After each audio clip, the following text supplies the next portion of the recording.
Ivica i Marica. U skromnoj kućici na rubu šume živjeli su Ivica i Marica sa ocem drvosjećom i maćehom. Djeca su bila vrijedna i poslušna, te uvijek pomagala ocu sakupljati drva za ogrjev.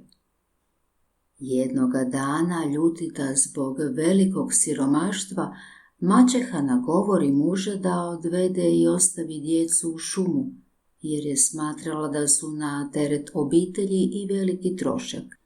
Drvosjeća isprva nije htio, ali je na kraju popustio.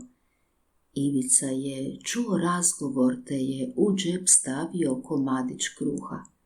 Sutradan, dok su sa ocem išli u šumu, Ivica je mrvio mrvice kruha da im pokažu put kući.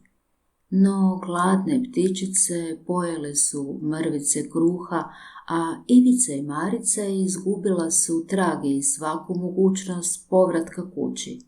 Bilo ih je jako strah jer noć je bila mračna, a oni sami.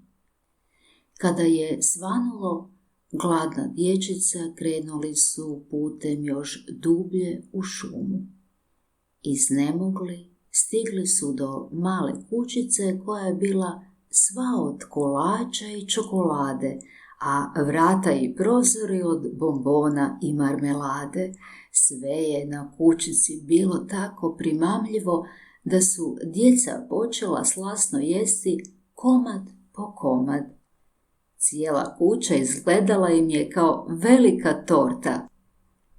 Iznenada se na vratima pojavila čudna starica koja ih je umiljatim glasom pozvala unutra da se odmore i pojedu nešto toplo.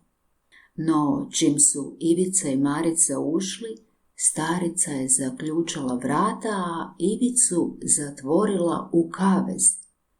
Marici je naredila da očisti kuću i skuha ručak.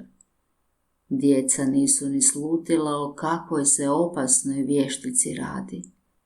Dani su prolazili, a Ivicu je starica sve više hranila, ne bi li se udebljao, a ona ga skuhala i pojela. Vještici se činilo da je Ivica dovoljno debel, pa je rekla Marici da naloži peć. Kada se starica približila peći da provjeri je li se voda dovoljno ugrijala, Marica joj ukrade ključ od kaveza i oslobodi Ivicu. Dječak je brzo izletio iz kaveza i svom snagom gurnuo vješticu u peć. Prije nego su pobjegli iz kuće, uzeli su i vještičinu škrinju sa blagom, te krenuli prema kući.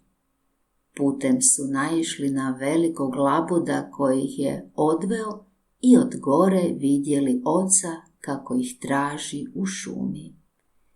Djeca su konačno stigla u svoj dom i svi su ih veselo dočekali, a maćeha se pokajala, otac ih je čvrsto zagrlio i od tada žive zajedno u sreći i blagostanju.